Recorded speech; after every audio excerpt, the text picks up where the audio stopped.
the Valley Center Playhouse. Thank you.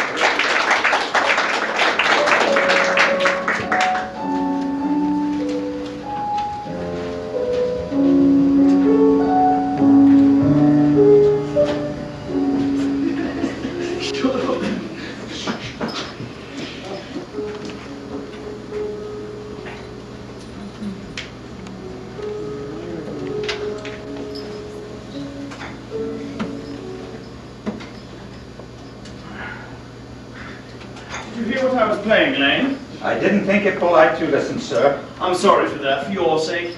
I don't play accurately. You see, anyone can play accurately, but I play with such wonderful expression. As far as the piano is concerned, sentiment is my forte. I keep science for life. Yes, sir. Speaking of the science of life, have you got the cucumber sandwiches cut yet for Lady Bracknell? Yes, sir. By the way, I saw from your book that on Thursday night when Lord Shorman and Mr. Worthing were dining with me, 8 bottles of champagne are entered as having been consumed. Yes, sir. 8 bottles and a pint. Why is it that at a bachelor's establishment, the servants always invariably drink the champagne? I attribute it to the superior quality of the wine, sir. I've often observed that in married households, the champagne is rarely of the first-rate brand. Is marriage so demoralizing as that? I believe it is a very unpleasant state, sir. I've had very little experience of it myself up to the present. I've only been married once. That was in consequence of a misunderstanding between myself and a young person. I don't know that I'm much interested in your family life, Lane. No, sir, it is not very interesting. That will do, Lane. Thank you, sir.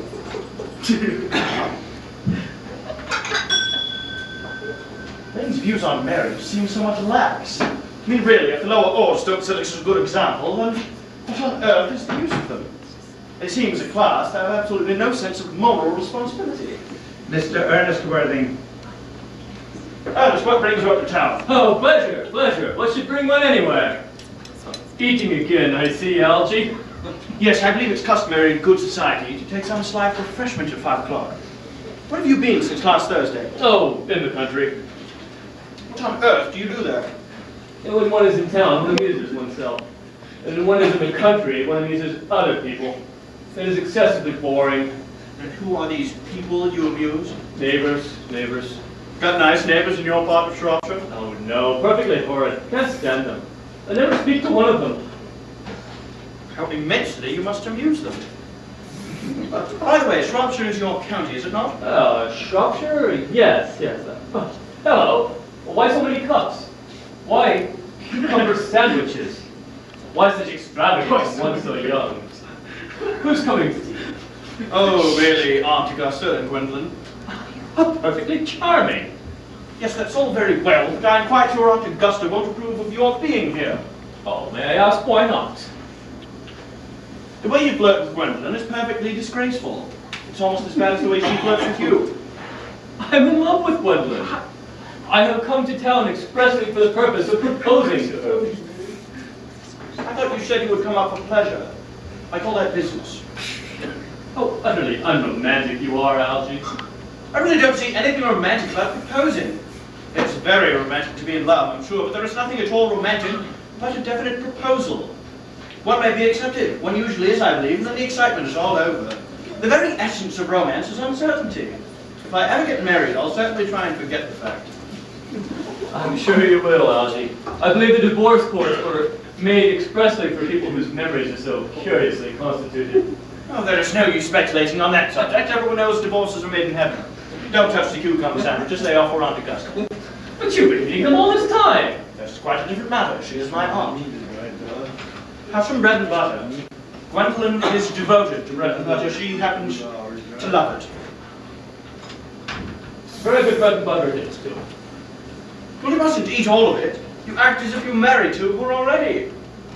You are not married to her already, and I don't think you ever will be. Why do you say that? Because, my dear boy, girls never marry the men they flirt with. They don't think it right. That's absurd. No, it isn't. It is great truth. It accounts for the extraordinary number of bachelors one sees all over the place. Besides, I don't give my consent. Your consent?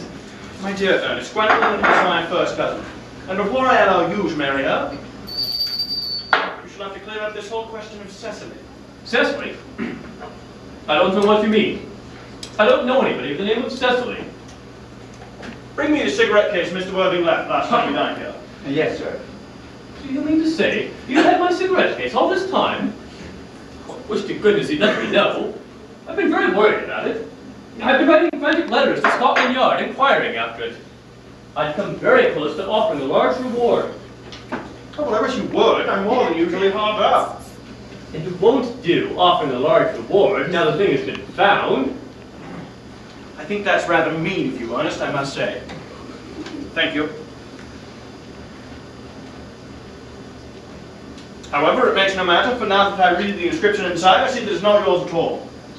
It is mine, you know it's mine. You've seen me with it 100 times, and you've no right whatsoever to read what is inscribed in it. It's a very ungentlemanly thing to read a private cigarette It case. is very foolish to have a hard and fast rule about what one should read and what one shouldn't. Half of modern culture depends on what one should read. I don't propose to discuss modern culture with you. It's not the sort of thing one talks about in private. I merely want my cigarette case back. Yes, but this isn't your cigarette case. This is a gift from someone with the name Cecily. And you yourself just said you don't know anyone by that name. Well, if you insist, Cecily happens to be my aunt. Your aunt? Yes, charming old lady she is that lives at Tunbridge Wells. But why does she call herself Cecily if she is your aunt and lives at Tunbridge Wells? From little Cecily with her fondest love. I don't know, what on earth is there in that? Some aunts are tall, some aunts are not tall. Surely that is an issue every aunt should be allowed to decide for herself. You seem to think that every aunt should be exactly like your own aunt. And I find that absurd. And for heaven's sake, give me the case. But why does she call you her uncle if she is your aunt? From little Cecily with her fondest love to her dear Uncle Jack. Now there is no objection, I admit, to an aunt being a small aunt, but why any aunt, no matter what her size may be, should call her own nephew her uncle? I can't quite make out. Besides, your name isn't Jack at all, it's Ernest. It isn't Ernest, it's Jack. I've always told me it was Ernest. I've introduced you to everyone as Ernest. Good heavens, you even look as if your name was Ernest.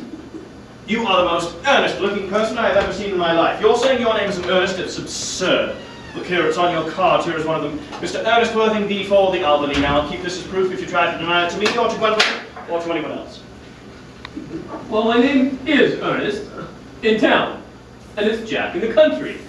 And the cigarette case was given to me in the country. Yes, but that still doesn't explain why your small Aunt Cecily, who lives at Tunbridge Wells, calls you her uncle. Come, old boy, you might better have the thing out at once. Oh, don't say that. It makes it sound as if you're a dentist. It's very vulgar to sound as if one's a dentist when it isn't one. It gives a false impression. Well, that is exactly what dentists always do. Now go on, tell me the whole thing. I made mention that I've always suspected you of being a Van Buryist, and I'm quite sure of it now. Van Buryist? And what on earth is a Van Buryist? I shall reveal to you the meaning of that incomparable expression as soon as you are kind enough to tell me why you are Ernest in town and Jack in the country. Very well, just produce the cigarette case first. Fine, here it is. Now, produce your explanation, and pray, make it improbable. Dear fellow, there's nothing at all improbable in what I have to tell you. In fact, it's perfectly ordinary. Old Mr. Thomas Cardew, who adopted me when I was very young, made me in his will the guardian of his granddaughter, Miss Cecily Cardew. Cecily, who refers to me as her uncle out of feelings of respect I'm sure you couldn't possibly appreciate, lives with me at my place in the country, under the tutelage of her esteemed governess, Miss Prism. Where is that place in the country, by the way? That's nothing to you. You are not invited. I can tell you, however, it is not in Shropshire. Oh, I suspected that. I've bundled all over Shropshire on 2 separate occasions. You still haven't told me why your name is Ernest in town and Jack in the country. My dear Algernon, I don't think you can understand my motives in this. You're not nearly serious enough. When one is placed in the position of guardian, one has to adopt a high moral tone on all subjects. Indeed, it's one's duty to do so. Now, as a high moral tone is hardly conducive to one's health or one's happiness. In order to get to town as often as I like, I've long pretended to have a brother by the name of Earnest who lives at the Albany and gets into the most dreadful scrapes. And that, my friend, is the truth. Pure and simple. The truth is rarely pure and never simple. Modern life would be very boring if it were either. And modern literature a complete impossibility. That wouldn't be a bad thing altogether. Literary criticism is not your forte. Ernest, don't try it. Leave that for people who haven't been at university. Oh, they do it so well in the daily papers. What you really are is a Bunburyist. I was quite right when I said you were one. In fact, you may be the most advanced Bunburyist I've ever come across. What on earth are you talking about? You've invented a very useful younger brother so that you can come up to town whenever you like. I have invented an invaluable invalid friend called Bunbury, so I can trot down to the country whenever I please. Bunbury is perfectly invaluable. If it wasn't for Bunbury's extraordinarily bad health, for instance, I wouldn't be able to dine with you at Willis's tonight, for I've been really engaged to Aunt Augusta for more than a week. I haven't asked you to dine with me tonight anywhere. Yes, I know. You're rather careless when it comes to sending out invitations. And of course, nothing annoys people more than not receiving invitations. You'd much better dine with your Aunt Augusta. I haven't the slightest intention of doing anything of the kind. In the first place, I dine there on Monday, and once a week is quite often enough to dine with one's own relations. In the second place, whenever I do dine there, I'm always treated as a member of the family, and either sent down with no woman at all, or two. In the third place, I know precisely who she will seat next to tonight. She will seat me next to Mary Farquhar, who always flirts with her own husband across the dinner table. That is not very pleasant. Indeed, it is not even decent. And that sort of thing is enormously on the increase. The amount of women in London who flirt with their own husbands is perfectly disgraceful. It looks so bad, it is simply washing one's clean linen in public. Besides, now that I know you're a Bunburyist, I want to talk to you about Bunbury. I want to tell you the rules. Not a Bunburyist at all. In fact, if Wonderland accepts my proposal, I'm going to kill my brother. I think I'll kill him in any case. Cecily's far too interested in him. Rather boring, really. So I'm going to get rid of Ernest. And I suggest that you get rid of that absurd friend of yours, the invalid, that absurd name. Nothing will induce me to part with Bunbury. He's far too valuable. And if you ever get married, which seems to me extremely problematic, you would be very glad to know Bunbury. A man who marries without knowing Bunbury has a very tedious time with it. I ever married Gwendolyn, and she is the only woman I've ever known that I would marry. I shouldn't want to know Bunbury. Then your wife will.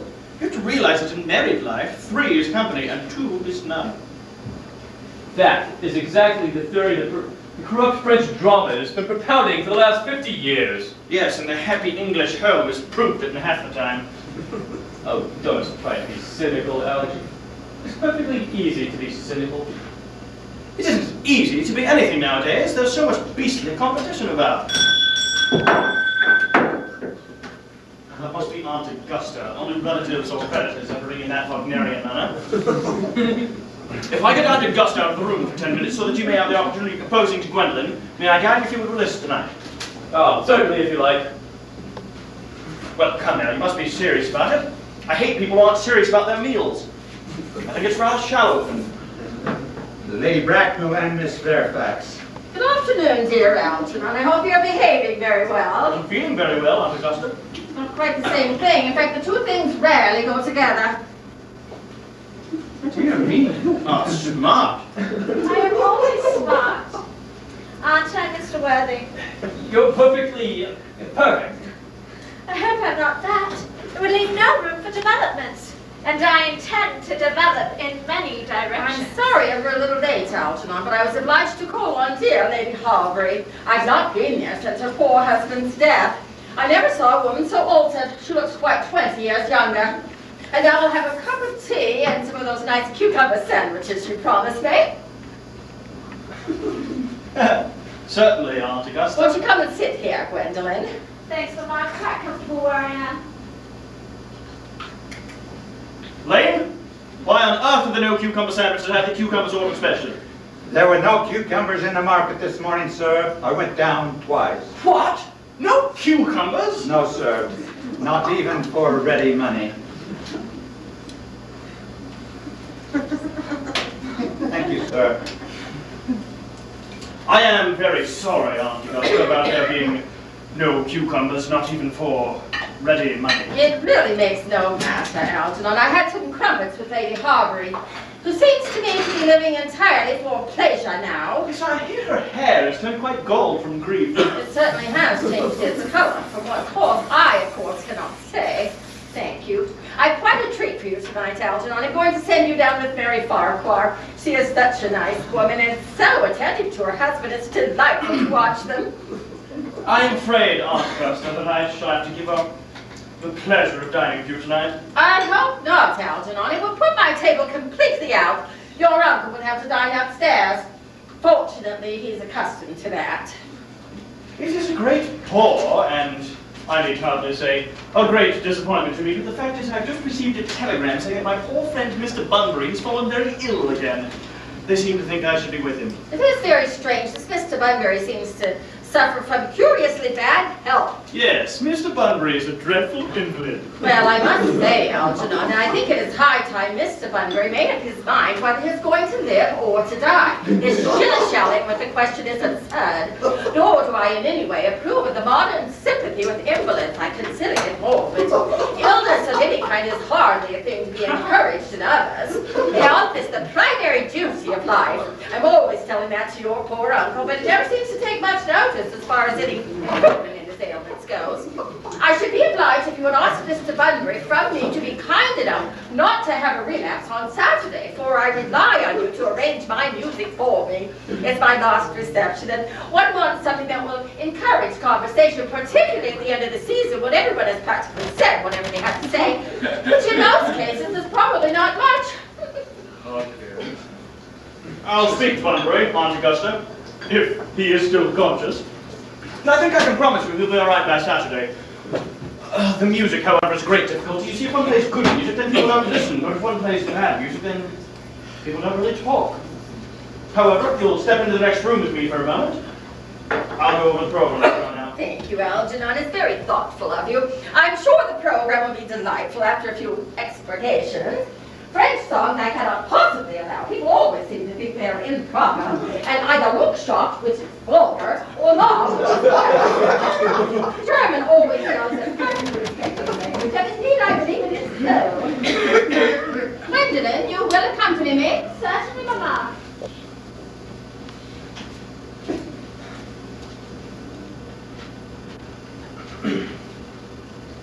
Charming day, isn't it, Miss Fairfax? Pray, don't talk to me about the weather, Mr. Worthing. Whenever people talk to me about the weather, I feel quite certain they mean something else. And that makes me so nervous. I do mean something else. I thought so. In fact, I'm never wrong. And I'd like to be able to take advantage of Lady Bracknell's temporary absence. I would certainly advise you to do so. Mamma has a way of coming back suddenly into a room I've often had to speak to her about. Miss Fairfax, since the day I met you, I have admired you more than any other girl I've ever met, ever since I met you. Yes, I'm quite aware of the fact. And I often wish in public, at any rate, you had been more demonstrative. For me, you've always had an irresistible fascination. Even before I met you, I was far from indifferent to you. We live, as I hope you know, Mr. Worthing, in an age of ideals. The fact is constantly mentioned in the more expensive monthly magazines and has made its way to the provincial pulpits, I'm told. And my ideal has always been to love someone of the name of Earnest. There is something in that name that inspires absolute confidence. The moment Algernon first mentioned to me that he had a friend called Earnest, I knew I was destined to love you.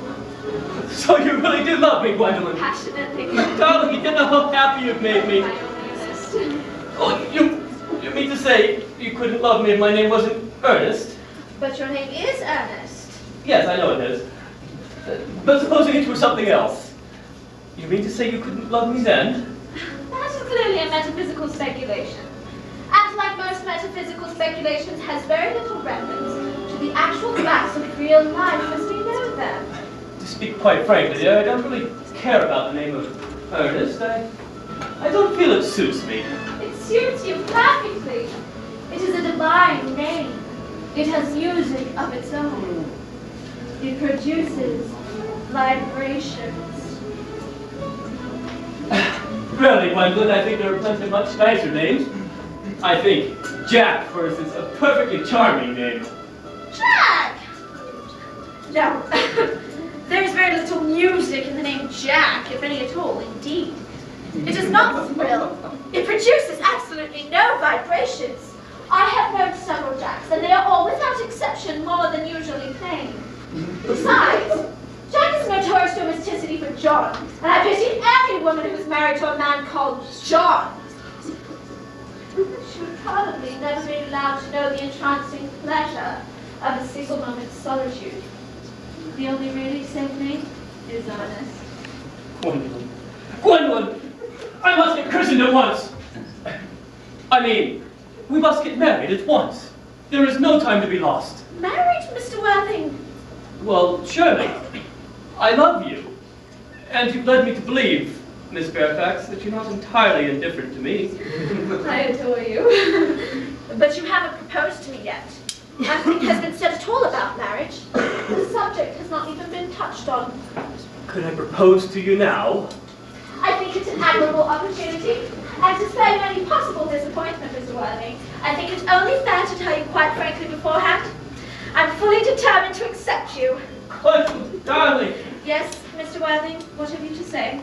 Well, you know what I have to say to you. Yes, but you don't say it.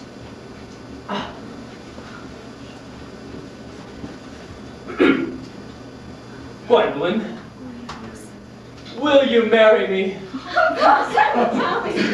How long have you been about it? I'm afraid you've had very little experience in how to propose. But my own one, I've never loved anyone in the world but you. Yes, but men often propose for practice, and now my brother Gerald does. All my girlfriends tell me so. What wonderfully blue eyes you have, Earnest. They are quite blue. I hope you will always look at me, just like that. Particularly when there are other people looking. Mr. Worthing, rise, sir, from this semi-recumbent posture. It's most indifferent. Mamma, I must beg you to retire. This is no place for you. Besides, Mr. Worthing is not quite finished yet. Finished what, may I ask? I'm engaged to be married to Mr. Worthing. Mamma. Pardon me, but you are not engaged to anyone. When you do become engaged to someone, I or your father, should his health permit him, will inform you of the fact. An engagement should come on a young girl as a surprise, pleasant or unpleasant, as the case may be. It is hardly a matter she should be allowed to arrange for herself. And now I have a few questions to put to you, Mr. Worthing. While I am making these inquiries, you, Gwendolyn, will wait for me below in the carriage. Mamma! In the carriage, Gwendolyn.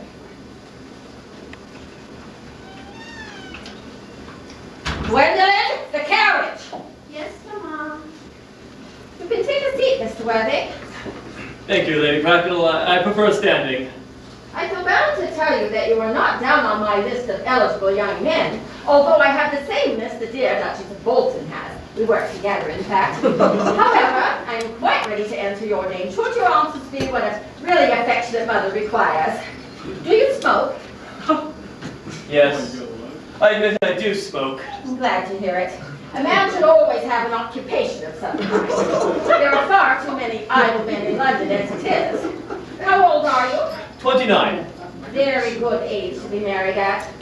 I've always been of opinion that when a man desires to get married, he should know either everything or nothing. Which do you know? I know nothing, Lady Bracknell. I am pleased to hear it. I do not approve of anything that tampers with natural ignorance. Ignorance is like a delicate, exotic fruit. Touch it and the bloom is gone. The whole theory of modern education is radically unsound. Fortunately, in London at any rate, education produces no effect whatsoever. What is your income? Between 7,000 and 8,000 a year. Land or investments? Investments, chiefly. Yes, that is satisfactory. What between the duties expected of one during one's lifetime and the duties exacted for one after one's death, land has ceased to be a profit or a pleasure. It gives one position and prevents one from keeping it up. And that's all that can be said about land. I do have a place in the country, with some land attached to it, of course, about 1,500 acres, I should think. But I can't really say I derive any income from it. In fact, I believe poachers to be the only people who make anything off of it. A country house. How many bedrooms? Well, that point can be cleared up afterwards. You do have a townhouse, I hope. A girl with a simple, unspoiled nature like Gwendolyn could hardly be expected to reside in the country. Yes, yes, I do have a house in Belgrave Square. It is let by the year to a Lady Bloxham, but I can have it back at 6 months' notice. Lady Bloxham, I don't know her. She does not get out very much. She is a lady considerably advanced in years. Ah, but nowadays that is no guarantee of respectability of character. What number at Belgrave Square? 149. The unfashionable side. I thought there was something. However, that could easily be altered. The fashion or the side? Both, if necessary, I presume. Now to minor matters. Are your parents living? No, I have lost both my parents. Well, to lose one parent may be regarded as misfortune. To lose both seems like carelessness. Who was your father? He was evidently a man of some wealth. Was he born in what the radical papers call the bloom of commerce, or did he rise in the ranks of aristocracy? I don't really know. You see, Lady Bracknell, I said I had lost both my parents. It might be closer to the truth if I had said my parents had lost me. Well, I was found. Found? Yes. The late Mr. Thomas Cardew, a man of a very kind and generous disposition, found me and gave me the name of Worthing on account of the fact that he had with him at the time a first-class ticket to Worthing. Worthing is a seaside resort in Sussex. Where did the charitable gentleman who had a first-class ticket to this seaside resort find you? In a handbag. A handbag? Yes, a large brown leather handbag with a handle on it, and a perfectly ordinary handbag, in fact. In what locality did this Mr. James or Thomas Cardew come across this ordinary handbag? In the cloakroom in Victoria's Station. It was given him there in mistake for his own. The cloakroom at Victoria Station? Yes, the Brighton line. The line is immaterial. Mr. Worthing, I must confess I feel somewhat bewildered by what you have just told me. To be born or at any rate bred in a handbag, whether it has handles or not, seems to me to display a contempt for the ordinary decencies of family life that remind one of the worst excesses of the French Revolution. And I presume you know what that unfortunate movement led to. As to the particular locality in which the handbag was found, the cloakroom at a railway station might certainly conceal it. Social indiscretion has probably indeed been used for that purpose before now, but it can hardly be regarded as an assured basis for a recognized position in good society. Lady Bracknell, what do you suggest that I do? It hardly need be said that I would do anything in my power to secure Gwendolyn's happiness. I would strongly advise you, Mr. Worthing, to try and acquire some relations as soon as possible, and to make a definite effort to produce at any rate one parent of either sex before the season is quite over. I don't really see how I could accomplish that. I can produce the handbag. I keep it in my closet in my place in the country. Now really, that ought to satisfy you, Lady Bracknell. Me? What has it to do with me? You can hardly imagine that I and Lord Bracknell would dream of allowing our only daughter, a girl brought up with the utmost care, to marry into a cloakroom and form an alliance with a handbag. Good day, Mr. Worthing. Good day. Dum dum dum dum dum dum. Algy, will you quit humming that ghastly tune? What an idiot you are! Oh, you don't mean to say she refused you, do you, old boy? Oh, she's always refusing people. I think it is most ill-natured of her. No, Gwendolyn is right as a trivet. As far as she's concerned, we're engaged. I can't stand her mother, though. Never met such a gorgon. I don't really know what a gorgon is, but I'm sure she is one. At any rate, I know she is a monster, and she isn't a myth, and I consider that entirely unfair. Oh, I'm sorry, Algy. I don't mean to be talking about your own aunt this way in your presence. Oh, good heavens, I love hearing my relations abused. It's the only reason I put up with them at all. Relations are simply a tedious pack of people who haven't the slightest idea about how to live, nor the remotest inclination of when to die. That's absurd. No, it isn't. Oh, now you're wanting to argue. You're always wanting to argue about things. That is precisely what things were originally made for. Oh, my word. If I thought that, I'd shoot myself. Oh, Algie. You don't think there's any chance of Gwendolyn turning out like her mother in about 150 years, do you? All women become like their mothers. That is their tragedy. No man does. That's his. Is that supposed to be clever? No, it's perfectly phrased and quite as true as any observation of modern life ought to be. Sick to death of cleverness. You can't go anywhere these days without somebody being clever at you. It's a regular public nuisance. I wish to goodness we had a few more fools left. Oh, we have. Well, have we? Well, what do they talk about? The fools? The clever people, of course. Oh, what's fools? By the way, did you tell Gwendolyn about your being Earnest in town and Jack in the country? My dear fellow, the truth is not the sort of thing one tells a sweet, refined girl like Gwendolyn. No, no. What funny notions you have about the way to behave to a woman. The only way to behave to a woman is to make love to her if she is pretty, and to someone else if she is plain. What about your brother? What about the prophet-lit Earnest? I shall not get rid of Earnest before the week is out. I'm planning on saying he died in town of something, of apoplexy. Lots of people are dropping dead of apoplexy these days. Yes, but it's hereditary, my dear fellow. It's the sort of thing that runs in families. You would much better say a severe chill. And a severe chill is hereditary. Of course it isn't. Very well then. Poor Earnest is carried off suddenly by a severe chill. And that gets rid of I him. thought you said Cecily was a little too much interested in him. Won't she feel his loss a good deal? No, not at all. Cecily is no sort of romantic girl, I'm proud to say.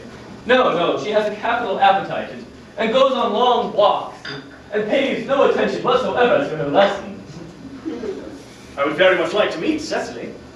Well, I'll see to it that you do not. She is excessively pretty and only just 18. Have you told Gwendolyn that you have an excessively pretty ward who is only just 18? One doesn't blurt these things out all at once. No matter. I'm certain that Gwendolyn and Cecily will be great friends. In fact, I would bet you anything you like that within a half hour of their meeting, they're calling each other sister. Women only do that when they've called each other loads of other things first. Now, come on, we really must get going if we want to get a good table at Willis's. Do you know it's nearly 7? It's always nearly 7 with you. Well, I'm hungry! I've never known you when you weren't. What shall we do after dinner? Go to the theater? Oh no, I can't stand listening. You could go to the club then, perhaps? Oh no, I loathe talking. Could trot round to the Empire at about 10. Well, I don't want to look at things. That would be silly.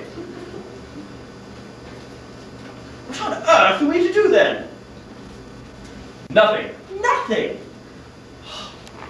It's awfully hard work doing nothing. However, I don't mind hard work when there is no definite object of any kind. Miss Fairfax. Gwendolyn, upon my word. Algie, kindly turn your back. I have something particular to say to Mr. Worthing.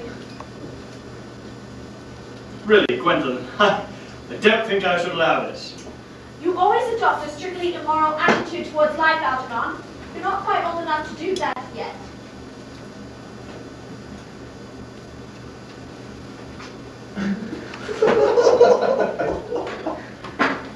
Ernest, we will never be married.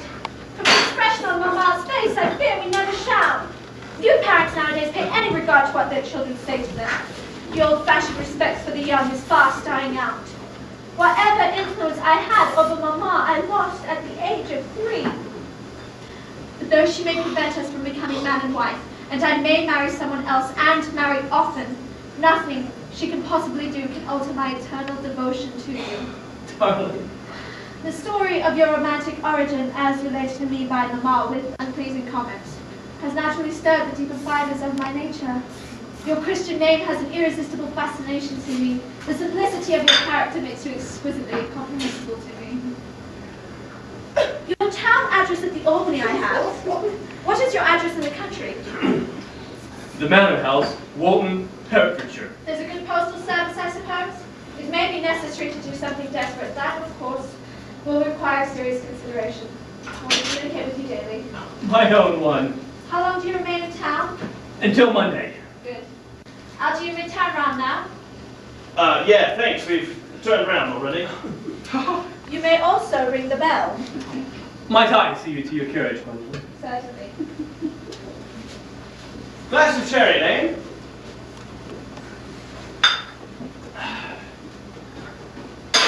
Lane, you can put up my smoking jacket, my dress clothes, and all of the Bunbury suits. Yes, sir. Bill, sir. I probably shan't return until Monday. Lane, I think it's going to be a wonderful day tomorrow. It never is, sir. Lane, you're a perfect pessimist. I do my best to give satisfaction, sir. Now there is a sweet, wonderful girl. There is a charming, intelligent girl. Ah, the only girl I've ever met that I would want to marry.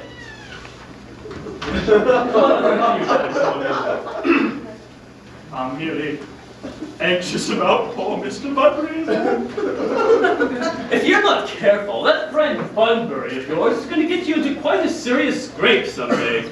Wonderful! I love scrapes. They're the only thing that is never serious. That's nonsense. You never say anything but nonsense. Good heavens! Nobody ever does. Ladies and gentlemen, we have come to the end of the first act. We ask that you stay in your seats for just a moment.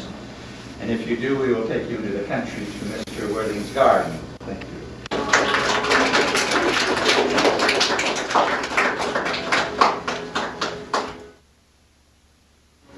And welcome to Mr. Worthing's garden. We will now have a short intermission. Restrooms are on this side of the hall, refreshments on this. We ask that everybody go through this door so as we avoid any congestion. Thank you.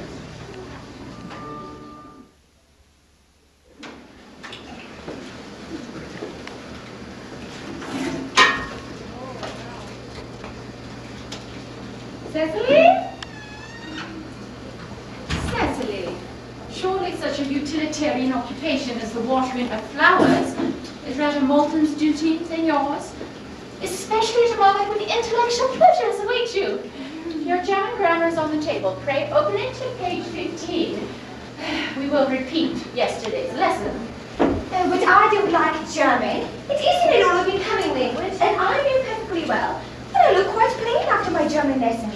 My child, you know how anxious your guardian is that you should improve yourself in every way. He laid particular stress on your German as he was leaving for town yesterday.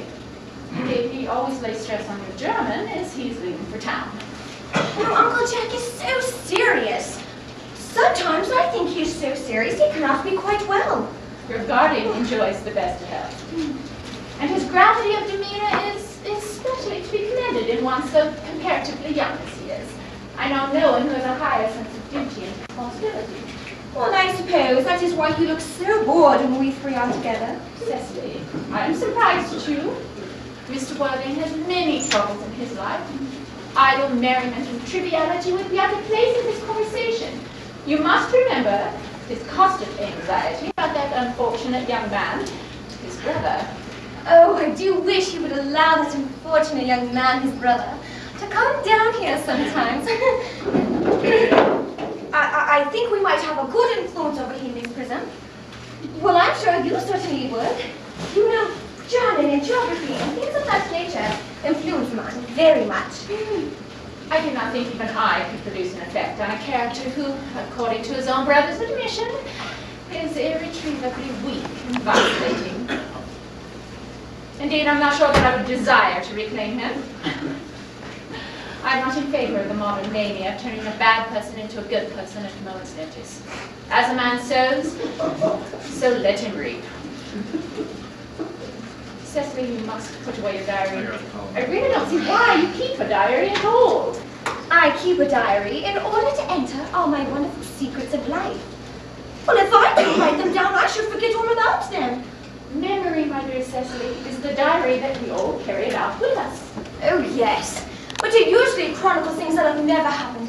Things that couldn't possibly have happened. I believe memory is responsible for nearly all the 3-volume novels that Moody sends us. Do not speak slightingly of the 3-volume novel, Cecily. I wrote one myself in earlier days. Oh, you did? Oh, how wonderfully clever you are, Miss Prism. Though I hope it did not end happily. I don't like when novels end happily. They depress me so much. The good isn't happy, but unhappy. That is what fiction means. Oh, I suppose so, but it seems so unfair. Was your novel ever published, Miss Prism? Alas, no. The manuscript, unfortunately, was abandoned. I use that word in the sense of lost or mislaid. To your childish speculations or this. But I see dear Dr. Chasuble coming up through the garden. Dr. Chasuble, this is indeed a pleasure. And how are we this morning? Miss Prism, you are, I trust, well. Oh, Miss Prism has just been complaining of a slight headache. And I think it would do her so much good to take a short stroll with you through the park, Dr. Chasuble. Cecily, I have not mentioned anything about your headache. Oh, no, dear Miss Prism. I know that. But I felt instinctively that you had a headache. And indeed, I was thinking about that and not my German lesson when the rector came in. Oh, I hope, Cecily, you are not inattentive. I'm afraid I am. That is strange. Were I fortunate enough to be Miss Prism's pupil, I would hang upon her lips. Oh, what? I spoke metaphorically. My metaphor was drawn from bees. And the bees have lips. Mr. Worthing, I suppose, has not returned from town yet. We do not expect him till Monday afternoon. Oh, yes. He usually likes to spend his Sunday in London. Oh, he is not one of those whose sole aim is enjoyment, as by all accounts that unfortunate young man, his brother, seems to be.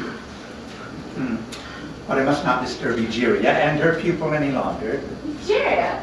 My name is Letitia, Doctor. A classical allusion merely, drawn from the pagan authors. I shall see you both, no doubt, at evensong. I think, dear Doctor, that I will take that stroll with you. I find that I have a headache after all, and a walk might do good. With pleasure, Miss Prism, with pleasure. We might go as far as the schools and back. Delightful. Cecily? Yes? You will read your political economy in my absence. The chapter on the fall of the rupee you may omit. It's somewhat too sensational. Even these metallic problems have their melodramatic side. Oh, horrid political economy. Oh, horrid geography. Horrid geometry. Mr. Earnest Worthing has just driven over from the station with his luggage. Thank you. Mr. Earnest Worthing, before the Albany. Uncle Jack's brother. Did you tell him Mr. Worthing was in town? Yes, miss, and he seemed rather disappointed. But when I told him that you and Miss Prism were in the garden, he said he was anxious to speak with you privately for a moment. Pray, ask Mr. Earnest Worthing to come out here. And I suppose you'd better talk to the housekeeper about a room for him. Yes, miss. Oh, I've never met any really wicked person before. Oh, I feel rather frightened. Oh, I'm so afraid he will look just like everybody else. Oh, he does. You must be my little cousin Cecily. Oh, you are under some strange mistake. I am not little. In fact, I believe I am more than usually tall for my age. But yes, I am your cousin Cecily. And you, I saw from your card, are Uncle Jack's brother, my cousin Earnest. My wicked cousin Ernest. Oh, you mustn't think that I am wicked, Cecily. I'm not really wicked at all. If you're not, then you've been deceiving us all in a very inexcusable manner. Well, I hope you've not been leading a double life pretending to be wicked and being really good all the time. That would be hypocrisy. Well, I suppose I have been rather reckless. Oh, I'm glad to hear it. In fact, now that you mention the subject, I suppose I have been very bad in my own way. Well, I don't think you should be so proud of that. Though I'm sure it must have been very pleasant. It's much pleasanter being here with you. But I can't understand how you are here at all. Uncle Jack won't be back till Monday afternoon. That is a great disappointment. I'm obliged to take the first train Monday morning. I have a business appointment that I'm anxious to miss. Well, couldn't you miss it anywhere but in London? No, the appointment is in London. Oh. Well, I know, of course, how important it is for one not to keep a business engagement if one wants to retain any sense of the beauty of life. But still, I think you'd better wait till Uncle Jack arrives. I know he wants to talk to you about your emigrating. About my what? Your emigrating. He's gone up to buy your outfit. I wouldn't let Jack buy my outfit. He has absolutely no taste in neckties at all. I don't think you will acquire neckties. He's sending you to Australia. Australia? I'd sooner die. Well, you said at dinner on Wednesday evening that you would have to choose between this world, the next world, and Australia. The accounts I've heard of the next world and of Australia are not all that encouraging, so I think this world is good enough for me. Yes, but are you good enough for it? I'm afraid not, Cecily, and that is why I want you to reform me. You might consider it your mission. Oh, I'm afraid I've no time this afternoon. Would you mind my reforming myself this afternoon, then? It's rather quixotic of you. I think you should try. I believe I will. Feel better already. You are looking a little worse. That is because I'm hungry. Oh, how foolish of me. I know when one is leading an entirely new life, one requires regular and wholesome meals. Won't you come in? Might I have a buttonhole first? I find I never have an appetite unless I have a buttonhole first. Yes, a daffodil. No, a pink rose. Well, why the pink rose? Because you are like pink rose, Cecily. I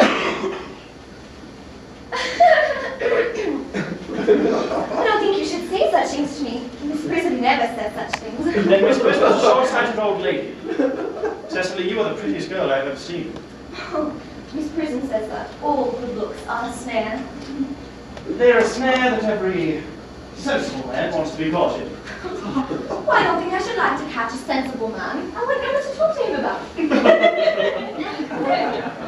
You are too much alone, dear Dr. Chartwell. You should get married. A misanthrope, I understand, but womanthrope, never. Oh, believe me, I do not deserve so neologistic a phrase. The precept as well as the practice of the primitive church was distinctly against matrimony. That is obviously the reason why the primitive church has not lasted up to the present day. And you have seemed to realize, dear doctor, that by persistently remaining single, a man converts himself into a permanent public temptation. Men should be more careful. This very celibacy leads weaker vessels astray. But is a man not equally attractive when married? No married man is ever attractive. Except to his wife. And often I've been told not even to her. That depends on the intellectual sympathies of the woman. Maturity can always be depended on. Ripeness can be trusted. A young woman is green. Green. I spoke horticulturally. My metaphors are drawn from fruits. Where's Cecily? Perhaps she followed us to the schools. Mr. Worthing, this is indeed a surprise. We did not look for you till Monday afternoon. I had to come back sooner than expected. I hope I find you well, Dr. Chasuble. Oh, dear Mr. Worthing, I trust this garb of woe does not betoken some terrible calamity. My brother. More shameful deaths and extravagance. Still leading his life of pleasure. Dead. Your brother, Ernest, dead. Quite dead.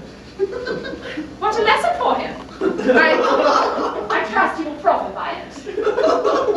Mr. Worthing, I offer you my sincere condolence. You have at least the consolation of knowing you are always the most generous and forgiving of others.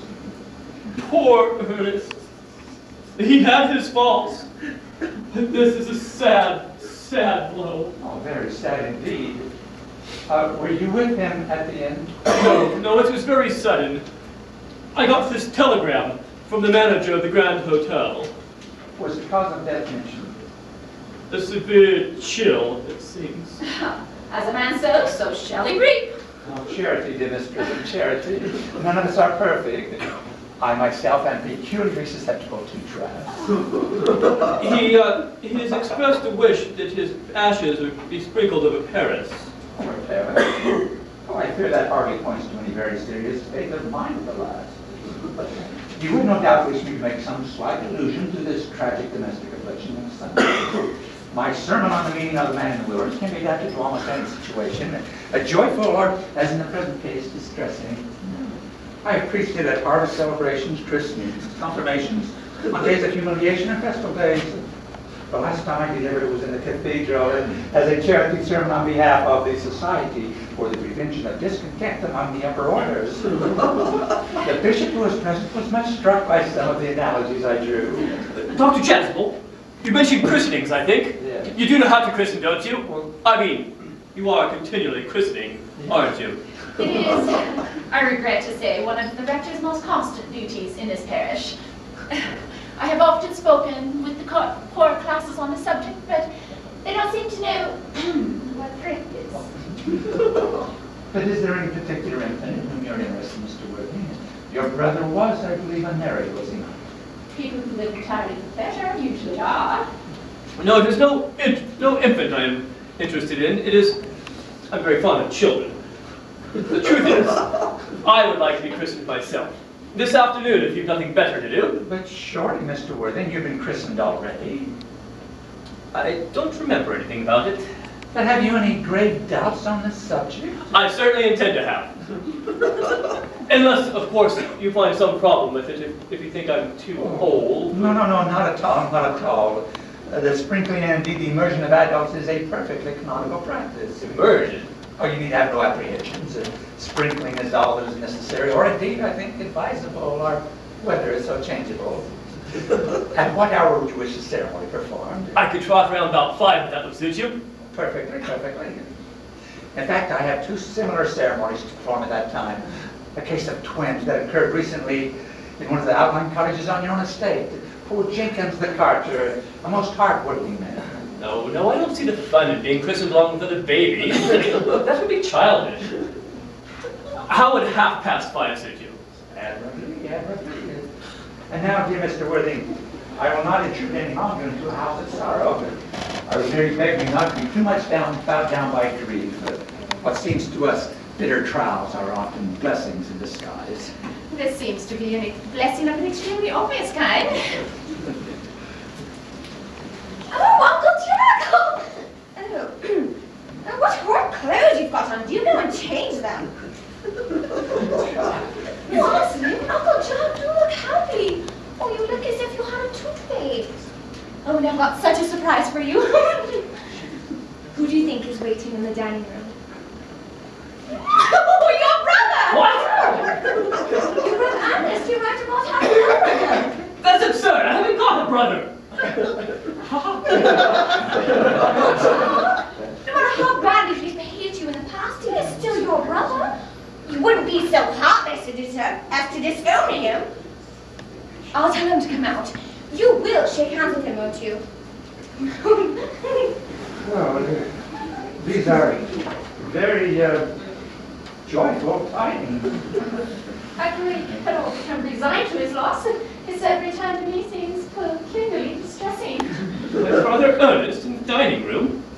I don't know what all this means. I think this is absurd. Oh, good heavens! Brother John, I have come down from town to tell you that I am very sorry for the trouble that I have caused you in the past, and that I intend to lead a better life in the future.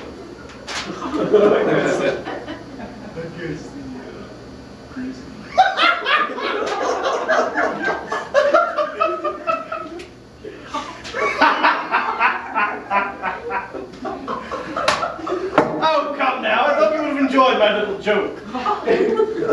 Uncle Jack, you wouldn't refuse your own brother's hand.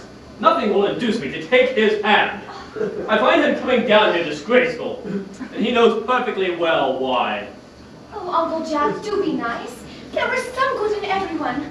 Ernest has just been telling me all about his poor invalid friend, Mr. Bunbury. He must have visited so often. Well, then surely there must be much good in someone who is kind to an invalid and leaves behind the pleasures of London to sit by a bed of pain. He's been telling you about Bunbury, has he? Oh, yes. Ernest has told me all about poor Mr. Bunbury and his terrible state of health. Well, I won't have him telling you about Bunbury or about anything else. Let the dry one perfectly frantic.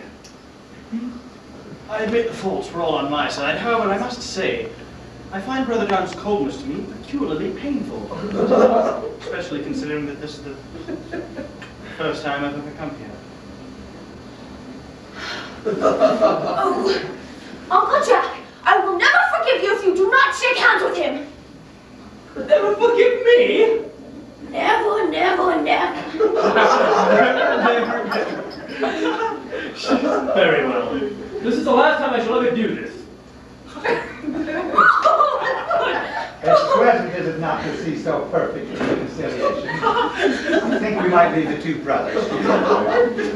Cecily, you come with us. Oh, yes, Miss Prism. My little task of reconciliation is over. You've done a beautiful action today, dear child. Oh, thank you. We must not make premature judgments. Oh, I feel so happy.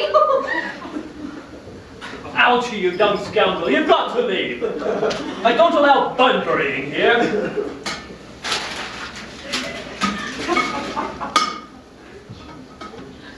I put Mr. Earnest's things in the room next to yours, sir. What? His luggage, sir. I unpacked it and put it in the room next to your own. His luggage? Yes, sir. Three portmanteaus, a dressing case, 2 hat boxes, and a luncheon basket, sir. A rather large luncheon basket. A rather large luncheon basket, sir. I'm afraid, dear boy, I can not stay any longer than a week. Merriman, order the dog cart. Mr. Earnest has suddenly been called back to town. Yes, sir.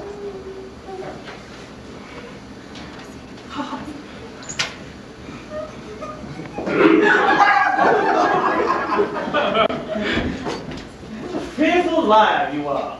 I haven't been called back to anywhere. Yes, you have. I haven't heard anyone call me. Your duty as a gentleman calls you. My duty as a gentleman has never interfered with my pleasure in the slightest degree. I can certainly believe that. Cecily is a darling. I will not have you talking about Miss Cardew in that way. I don't like it. Well, I don't like your clothes. I think you look perfectly ridiculous in them. It's rather childish indeed to be in mourning for someone who's actually staying in your house as a guest for a week. No, actually, I'd call it rather grotesque. You are not staying in my house for a week as a guest or in any other way. You've got to leave by the 4:05 train. Well, I'm not going to leave so long as you're in mourning. If I were in mourning, I would expect you to stay with me.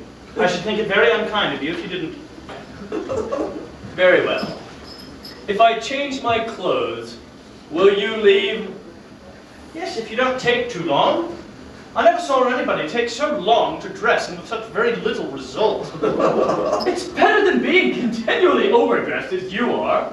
If I am occasionally overdressed, I make up for it by always being immensely overeducated. Vanity is ridiculous. Your conduct is outrageous. Your presence in my garden is absurd. However, you've got to leave, and I wish you a pleasant journey back to town. This Bunburying, as you call it, has not been a success. I think it's been a great success. I'm in love with Cecily. That's all. I would like to see her before I go home. I merely came back to water the roses. I thought you were with Uncle Jack. No, he's gone to order the dog cart for me. Oh, is he taking you for a nice drive? No, he's sending me away. Oh, then we've got to part. I'm afraid so. It's rather painful parting. Oh, it is always painful parting from people whom one is known for a very brief space of time. The absence of an old friend one can endure with equanimity, but even a momentary separation from anyone to whom one has just been introduced is almost unbearable. Thank you. The dog cart is at the door. I can wait, Merriman, for 5 minutes. Yes, miss. I hope, Cecily, I shall not offend you if I state quite frankly and openly that you seem to me to be the visible personification of absolute perfection. I think your frankness does you good credit, Earnest. And if you will allow me, I will copy your remarks in my diary. Do you really have a diary? I'd give anything to look at it. Oh, no! It's simply a young girl's record for thoughts and impressions, and consequently meant for publication. But pray, Earnest, do not stop. I have reached absolute perfection. You may go on, I'm quite ready.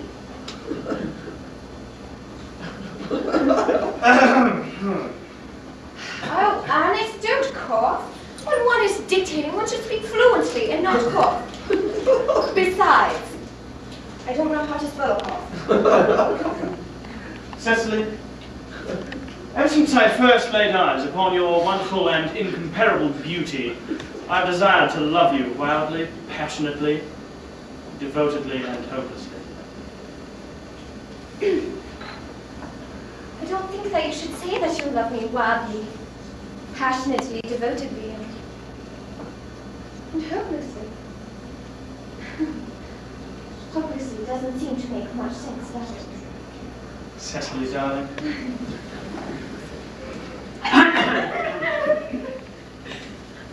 The dog cart is ready. Thank you. Merriman? Tell it to come down next week at the same hour. Yes, sir. Uncle Jack would be very much annoyed if he knew that you were staying on till next week at the same hour. Oh, I don't care about Jack. I don't care about anyone in the whole world, actually, except you, Cecily. I love you, darling. How does he know her name? You will marry me, won't you? Well, of course, you silly boy. Why, we've been engaged for the last 3 months. For the last 3 months? Yes, it'll be exactly 3 months on Thursday. But darling, how on earth did we become engaged? Well, ever since Uncle Jack first confessed that he had a younger brother who was very wicked and bad, you, of course, formed the chief topic of conversation between myself and Miss Prism. And any man who is much talked about is always very attractive. One feels there must be something in him after all, and I dare say it was foolish of me, Earnest, but I fell in love with you. Darling, when was our engagement actually settled? On the 14th of February last, worn out by your entire ignorance of me, I determined to end the matter one way or another. And after a long struggle with myself, I accepted you right next to this swing. The next day, I bought this little ring in your name. And this is a little ring, the true lover's knot I promised you always to wear. Did I give you this? It's quite pretty, isn't it? Oh yes, you wonderfully taste. That's the excuse I've given you for leading such a bad life. And this is the box in which I keep all your dear letters. My letters? But Cecily, I've never written you a letter in my life. You need to remind me of that, dear boy. I know perfectly well I was forced to write you letters for you. I normally wrote about 3 times a week and sometimes oftener. I would very much like to read them, Cecily. Oh no, it would make you far too conceited. But the 3 that you wrote after I broke off our engagement are so beautifully written. And so badly spelled I can hardly read them now without crying a little. But was our engagement ever broken off? Oh yes, on no, that's when we got engaged. It was actually on the 22nd of last March. You can see the entry if you like. How dare I forget such an instant? Let's see. Ah, here it is. Today I broke off my engagement with Earnest. It felt right to do so. The weather still continues charming. Why on earth did you break it off? What had I done? Well, I had done nothing at all. I am very much hurt indeed, Cecily, to hear that you broke off our engagement, particularly when the weather was so charming. It would have been a really serious engagement if it had not been broken off at least once. Besides, I forgave you before the week was out. What a perfect angel you are, Cecily. Oh, you dear romantic boy. You won't ever break off our engagement again, will you? Well, I couldn't possibly, now that I've actually met you. Besides, there's still a question of your name. Yes, my name. Oh, you mustn't laugh at me, darling. It has always been a girlish dream of mine to love a man whose name was Earnest. Oh, there is something in that name that inspires one with absolute confidence.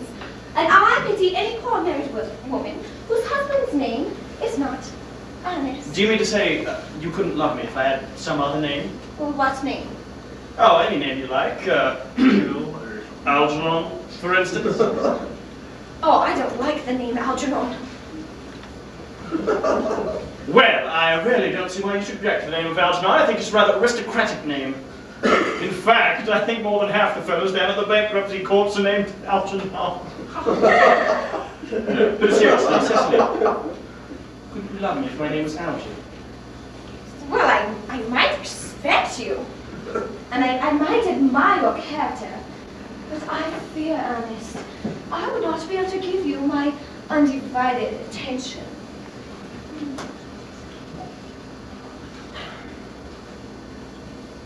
Cecily, your rector here is, I suppose, thoroughly experienced in all the rites and ceremonials of the church? Oh, yes. Dr. Chasuble is a very learned man. He has never written a single book, so you can imagine how much he knows. I must see him at once on a most important christening. What? On most important business, of course. Oh, Shall be gone long in half an hour. well, since we've been engaged since February 14th, and I've only met you for the first time today, I think it's rather hard of you to leave me for such a long period of time as half an hour. Couldn't you make it 20 minutes? I'll be back in no time, Cecily. Oh, wonderful. Oh, what an impetuous boy he is. Oh, I must enter his proposal into my diary. Miss Fairfax just called to see Mr. Worthing. On very important business, Miss Fairfax states. Well, isn't Mr. Worthing in his library? No, Mr. Worthing went in director of the rectory some time ago. Can I ask the lady to come out here? Mr. Worthing is due back anytime soon. And could you bring us some tea? Yes, miss. Please take these and that with you. Miss Fairfax, one of the many good elderly women associated with Uncle Jack and his philanthropic work in London, I suppose. I don't quite like women involved in philanthropic work. It is so forward of them.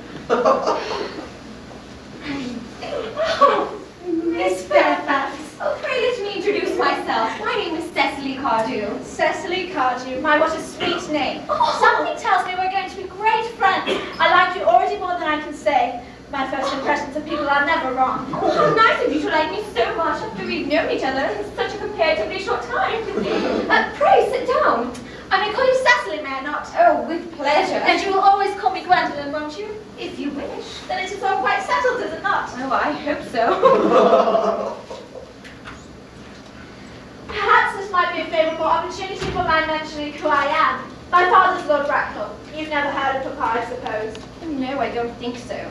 Outside the family circle, Papa, I'm quite glad to say, is entirely unknown. And that is as it should be. The home seems to me to be the proper sphere for the man. Certainly, once a man begins to neglect his domestic duties, he becomes painfully effeminate, does he not? Yes. And I don't like that. It makes men so very attractive. Cecily, Mama, whose views on education are remarkably strict, has raised me to be extremely short-sighted. It's part of her system. So, do you mind my looking at you through my glasses? Oh no, pray do, Gwendolyn. I'm rather fond of being looked at. You're here on a short visit, I suppose. Oh no, I live here. Really? Your mother, no doubt, or some female relative of advanced years resides here also? Well, I have no mother, nor in fact any relations. Indeed.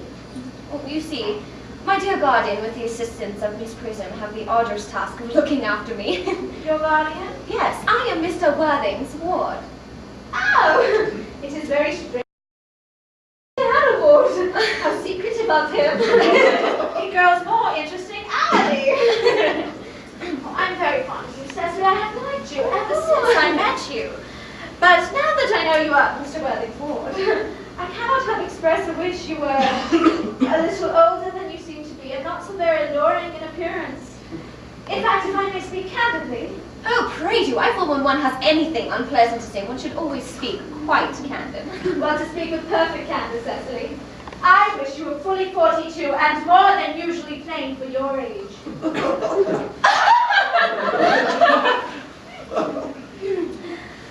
Earnest has a strong, upright nature. He is the very soul of truth and honor. Disloyalty would be as impossible to him as deception. But even men of the noblest possible moral character are extremely susceptible to the physical charms of others. Modern, no less than ancient history provides us with many painful examples to what I refer. If it were not so, indeed, history would be quite unreadable. I beg your pardon, Gwendolyn, but did you say Ernest? Yes. Well, it is not Mr. Ernest Worthing who is my guardian. It is his brother, his elder brother. Ernest never mentioned to me that he had a brother.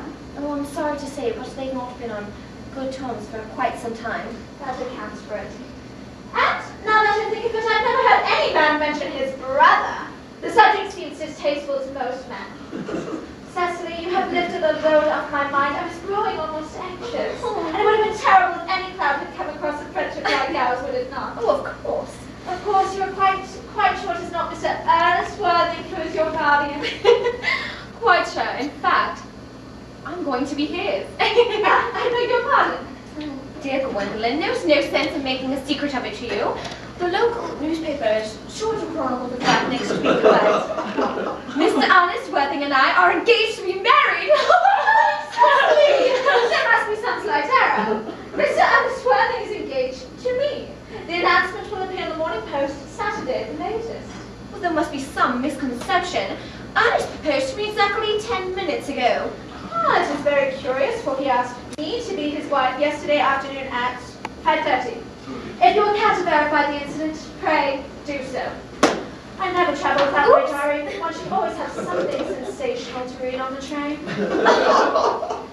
I'm so sorry, dear Cecily, if it is any disappointment to you, but I'm afraid I have the prior claim.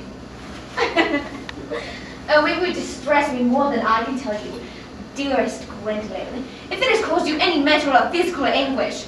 But I feel bound to point out that since proposing, Ernest has clearly changed his mind. If the poor fellow has been entrapped into any foolish promise, I shall consider it my duty to rescue him at once, and with a firm hand. Whatever unfortunate entanglement my dear boy has gotten himself into, I will never reproach him with it after we are married. Do you allude to me as an entanglement, Mr. Cardew? You are presumptuous. On an occasion of this kind, it becomes more than a moral duty to speak one's mind. It becomes a pleasure. Did you suggest, Miss Fairfax, that I interrupt Ernest into an engagement? How dare you! This is no time for wearing a shallow mask of manners. When I see a spade, I call it a spade. Yes, well, I'm quite glad to say I have never seen a spade. It is obvious our social spheres have been widely different. Shall we light tea as usual, miss? Oh, yes, as usual.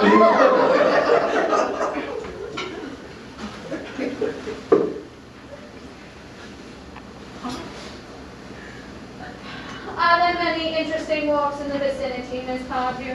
Oh, yes, a great many. From one of the hills quite close, one can see almost 5 counties. 5 counties? I don't think I should like that. I hate crowds. And I suppose that is why you live in London, Miss Fairfax. Quite a well-kept garden this is, Miss Cardew. Oh, so glad you like it, Miss Fairfax. I realize there are so many flowers in the country. Flowers are as common here, Miss Fairfax, as people are in London.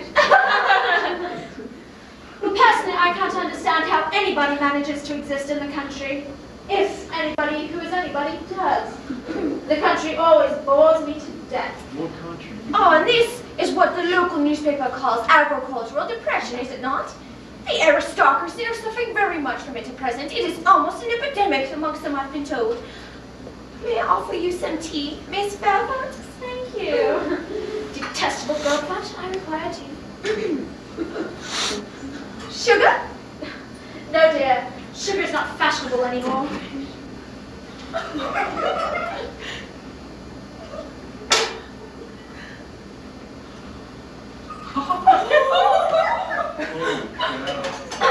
Cake or bread and butter, Miss Fairfax? Bread and butter. Cake is rarely seen in the best houses nowadays. Hand that to Miss Fairfax. Oops, I forgot your plate. Thank you, you may go.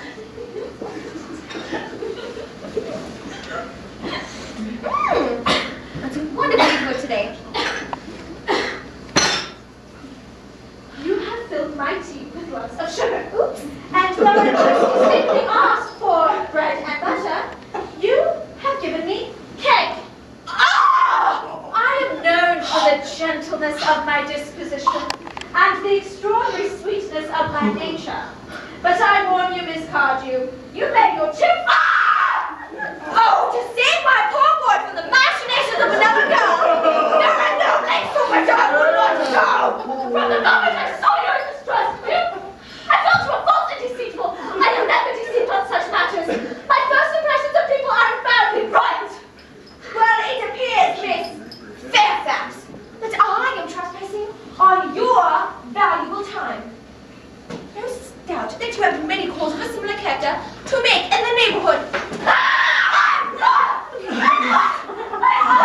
Gwendolyn! May I ask if you're engaged to be married to this young lady? To dear sweet Cecily? Of course No, not. I dress! How could you ever put such an idea in your pretty little head? Thank you. You may. I knew there was some misunderstanding. The gentleman whose arm is presently round your waist is none other than my guardian, Mr. John Worthing. I beg your pardon. This is Uncle Jack. Jack! Yes, Ernest! Oh, pray a moment. Kindly answer the following. Are you engaged to be married to this young lady? What young lady? I understand. Yes, to good heavens, Gwendolyn! I mean Gwendolyn. Of course not. Could have put such an idea into your pretty little head.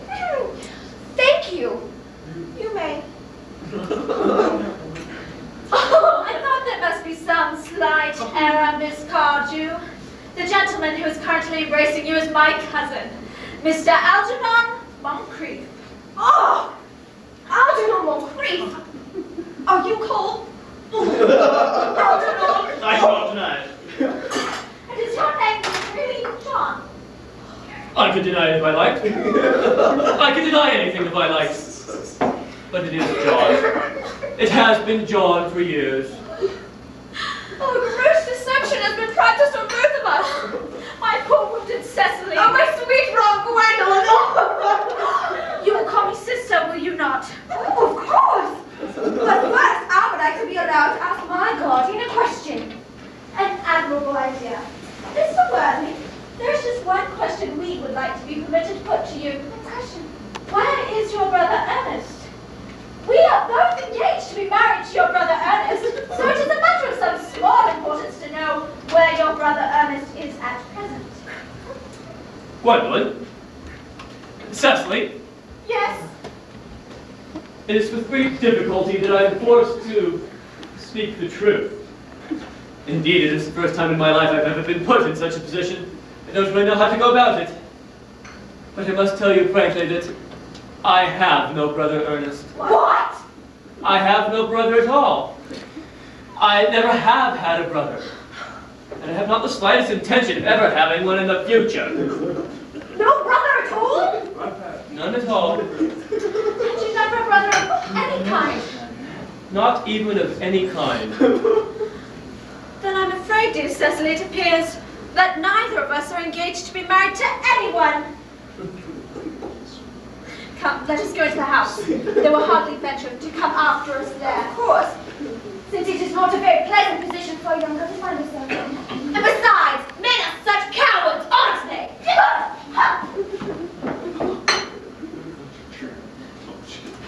ghastly state of things is what you call Bunburying, I suppose.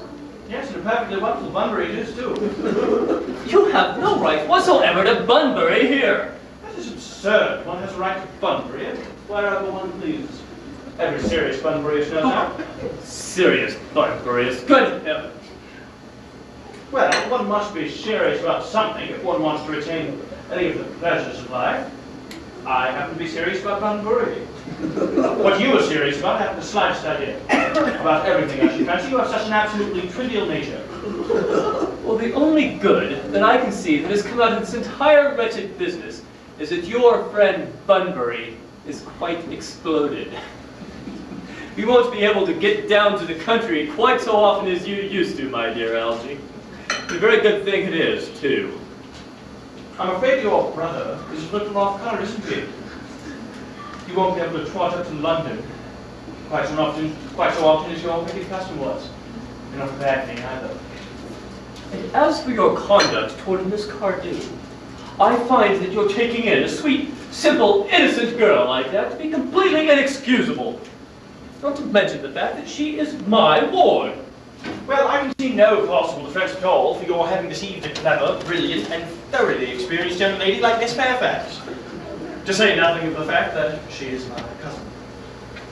I wanted to be engaged to Gwendolen, that is all. I love her. Well, I want to be engaged to Cecily. I adore her. There is no chance of you marrying Miss Cardew. I don't think there is much likelihood of you and Miss Fairfax ever being united.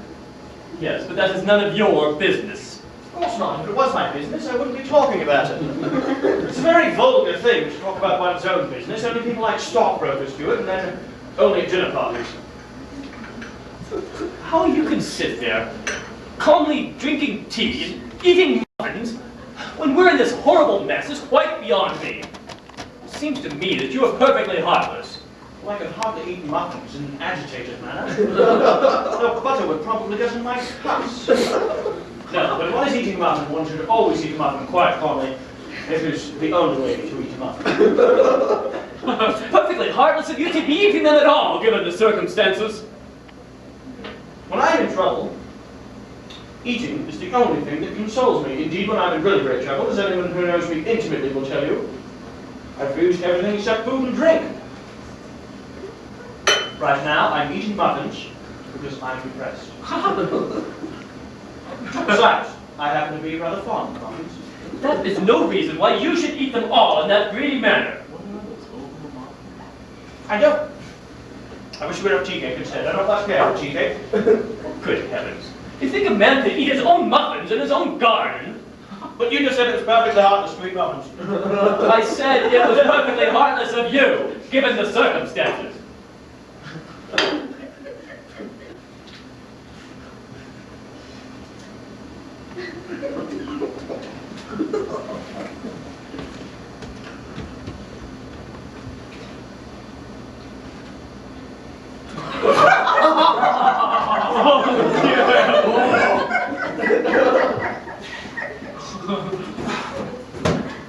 Algy, I wish you would leave.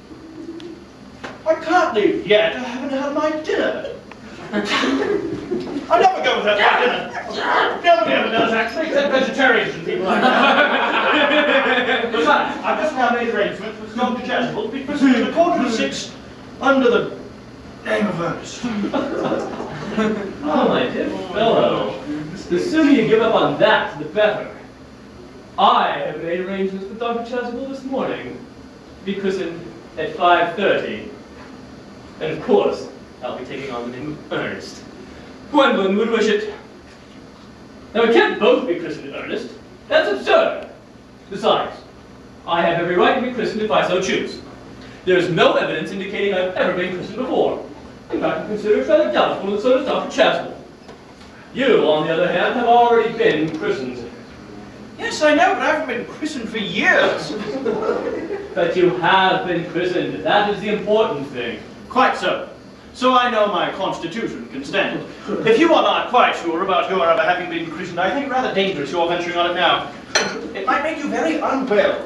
You can hardly have forgotten that someone very closely connected with you was nearly carried off this week by a severe chill. Yes. But you said yourself, a severe chill is not hereditary. It used to be, I know, but I dare say it is now. You see, science is always making these wonderful improvements in things. That's nonsense. You never say anything but nonsense. You're up the muffins again, I wish you wouldn't. I hate tea cake. I'm a devil, then. You allow tea cake to be served to your guests. What horrible ideas you have about hospitality. Algy, I have told you to go. I don't want you here. Why don't you go? Because I haven't quite finished my tea yet. There's still one muffin left.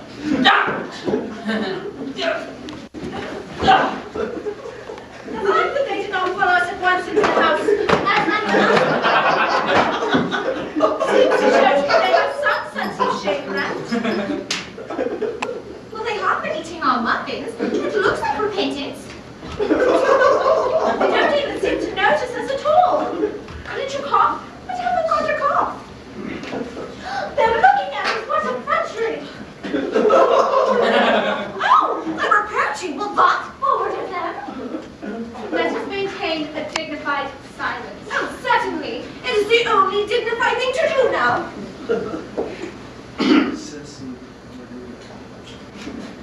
This dignified silence seems to produce an unpleasant effect. A most distasteful one. No, we will not be the first to speak. Oh, certainly not. Mr. Worthing, I have something particular to ask you. Much depends on your reply. Gwendolyn, your common sense is invaluable. Mr. Moncrief, kindly answer the following. Why did you pretend to be my guardian's brother? So that I might have the opportunity of meeting you, my dear. That seems like a satisfactory explanation. Yes, dear, if you can believe him. Oh, I don't. But that does not change the beauty of his answer. True. In matters of grave importance, style, not sincerity is the vital thing. Mr. Worthing, May I ask why you pretended to have a brother? Was it so you might have the opportunity of coming up to town to see me as often as possible? Could you possibly doubt it? I have the gravest doubts on the subject, but I intend to crush them. Possibly down. The explanation seemed to be extremely satisfactory, particularly Mr. Worthing's. That has a stamp of truth upon it. oh, I am more than content with what Mr. Moncrief said. His voice alone inspires one with absolute credulity. We should forgive them. Yes! I mean, no. True, I had forgotten. There are principles at stake that one cannot surrender. Which one of us is going to tell them? The task is not a pleasant one. Well, couldn't we speak at the same time? An excellent idea. I nearly always talk at the same time as other people. Will you take the time for me? Oh, certainly. Your Christian names are still an insuperable barrier. That is all. Our Christian names? Is that all? Well, we're going to be Christian this afternoon. For me, you're prepared to do this terrible thing. I am. Oh, and to please me, you were ready to face this fearful ordeal. I am. Only to speak of equality amongst the sexes, where questions of self-sacrifice are concerned, men are infinitely beyond us. We are. Oh, they've moments of physical courage we women know absolutely nothing about. Darling. Oh, darling.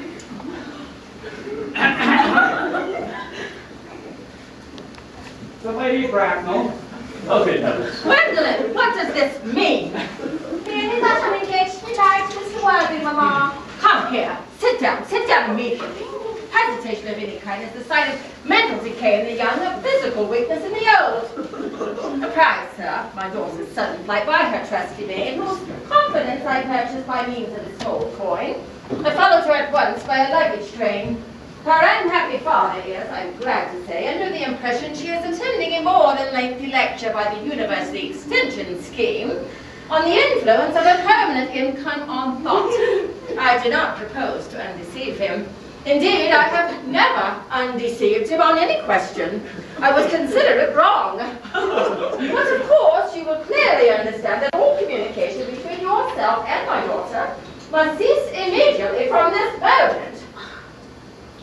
Lady Bracknell, Miss Fairfax and I are engaged to be married. You are nothing of the kind, sir. And now, as regards out Algernon? Algernon! Yes, Aunt Augusta? May I ask, in this house that your invalid friend Mr. Bunbury resides? No. No, Bunbury doesn't live here. Bunbury is, somewhere else at present. As a matter of fact, Bunbury is dead. Dead?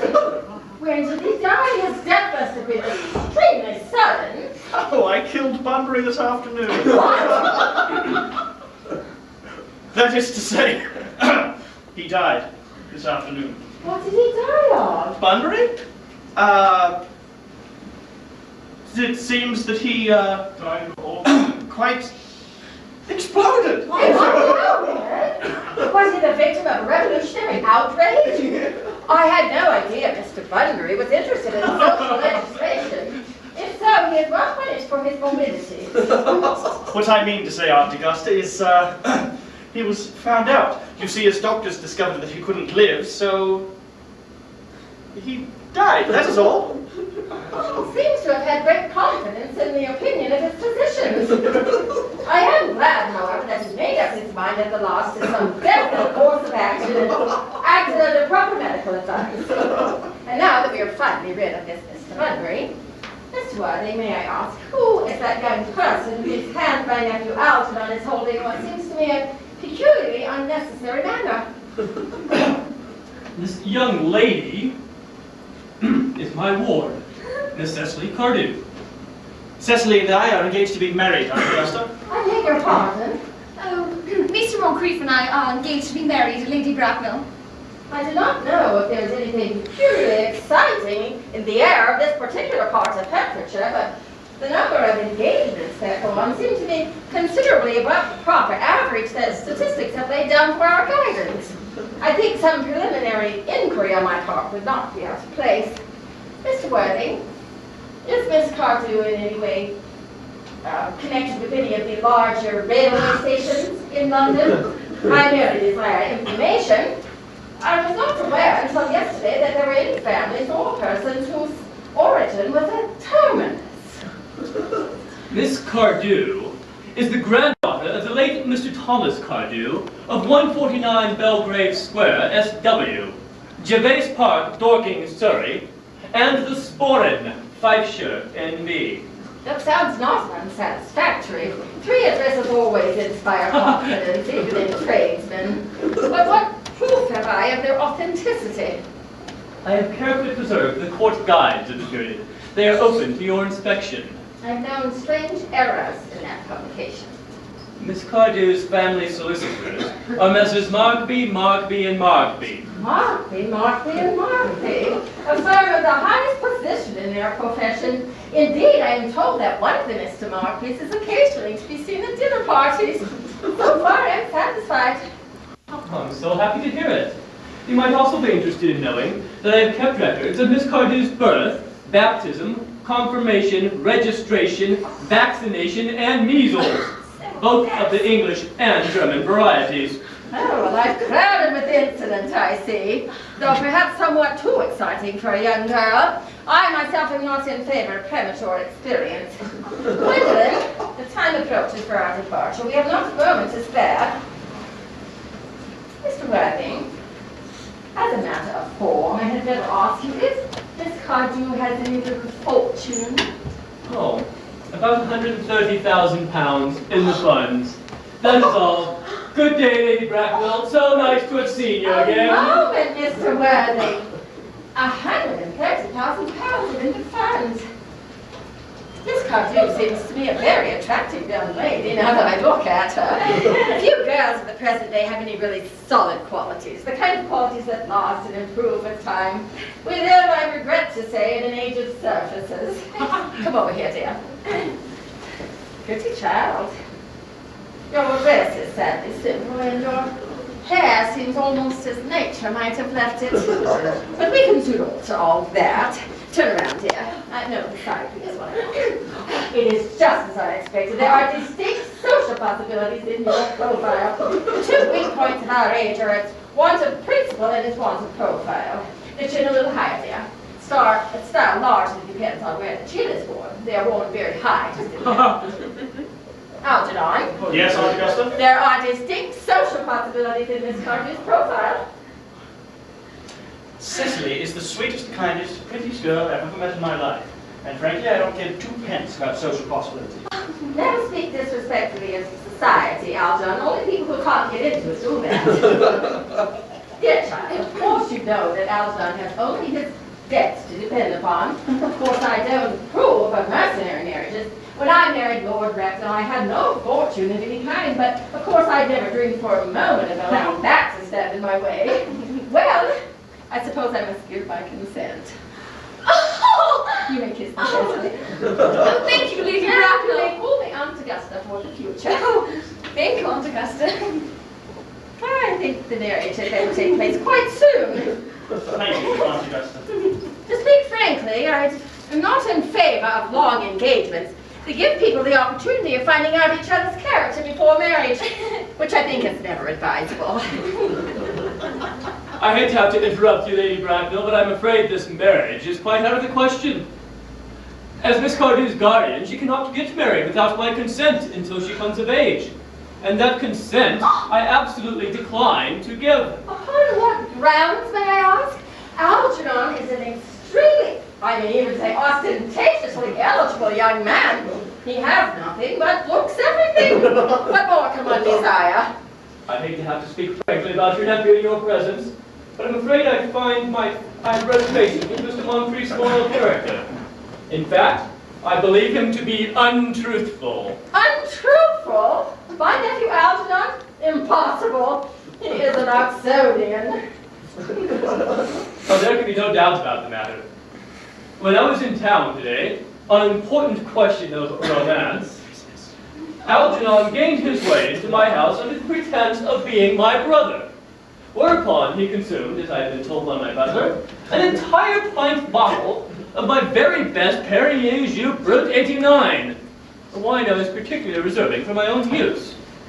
Continuing this disgraceful deception, he managed, through the course of the afternoon, to alienate the affections of my only ward, and subsequently invited himself to tea, whereupon he consumed every last muffin. What makes his behavior particularly inexcusable is he knew all this time that I have no brother, that I have never had a brother, that I have not the slightest intention of ever having one in the future. I particularly told him so just yesterday afternoon. Mr. Worthing, after careful consideration, I have decided entirely to overlook my nephew's conduct to you. How very kind of you. However, my decision remains. I decline to give my consent. Come over here, sweet child. How old are you? 22. Well, I'm really 18, but I always admit to 20 when I go to evening parties. You're quite right in making some slight alteration. Indeed, no woman should ever be quite accurate about her age. It seems so calculating.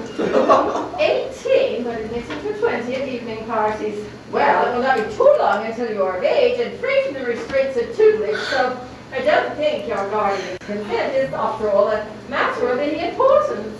I hate to have to interrupt you again, Lady Bracknell.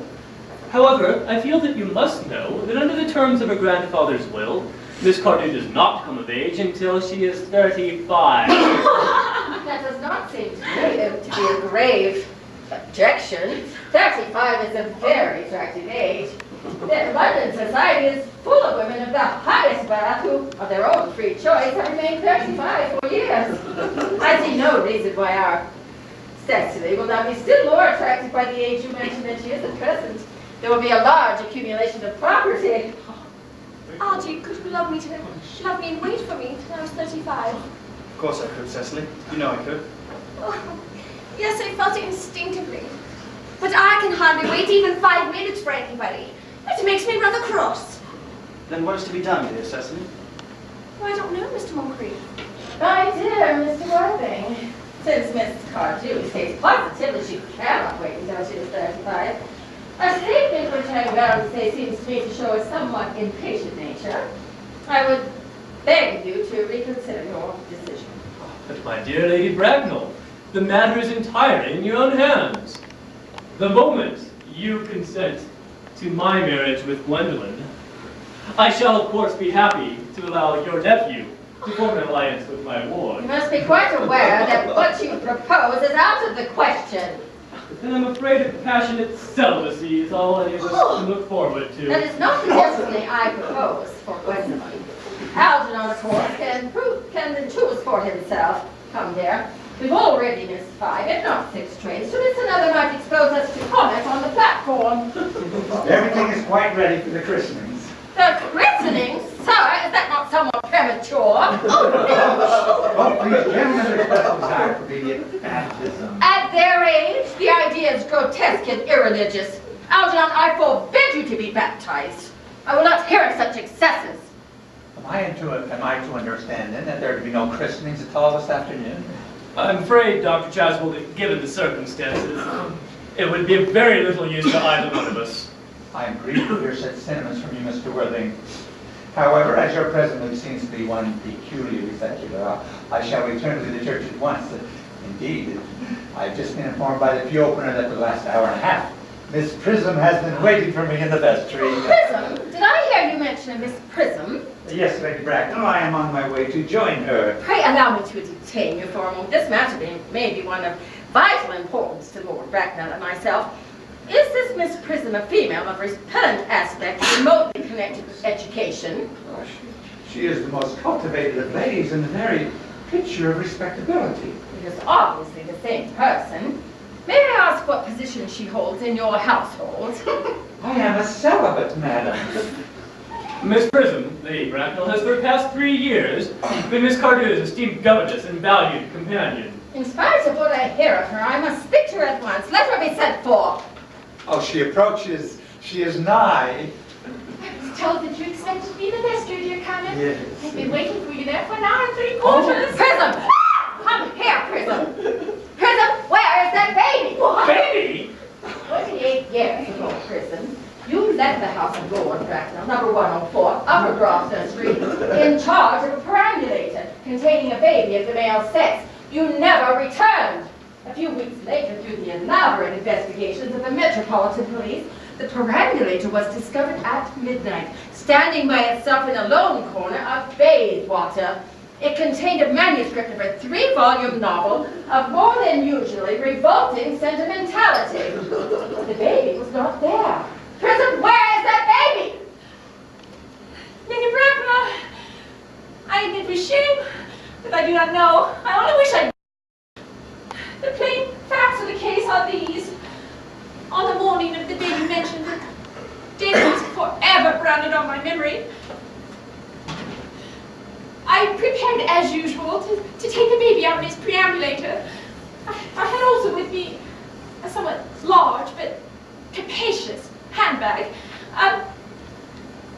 in which I intended to place the manuscript of a work of fiction that I had written in my few unoccupied hours. In a moment of mental abstraction, which I can never forget myself,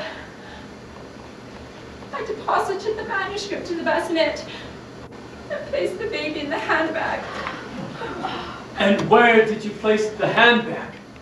Do not ask me, Mr. Worthing. No, I insist. I must know where you put the handbag that contained that infant. I left it in the cloakroom of one of the large railway stations in London. What railway station? Victoria, the Brighton line. Gwendolyn, I must return to my room for a moment. Will you wait here for me? As long as you're not too long, I will wait all my life. What do you think this means, Lady Bracknell? I dare not even suspect, Dr. Chasuble. I need hardly tell you that in families of high position, rare coincidences are not supposed to occur. They are hardly considered the thing. Uncle Jack is strangely agitated. Your guardian has a very emotional nature. The noise is extremely unpleasant. It sounds as if you're having an argument. I dislike arguments of any kind. They are always vulgar and often convincing. It has stopped now. I wish you would arrive at some conclusion. The suspense is terrible. I hope it will last.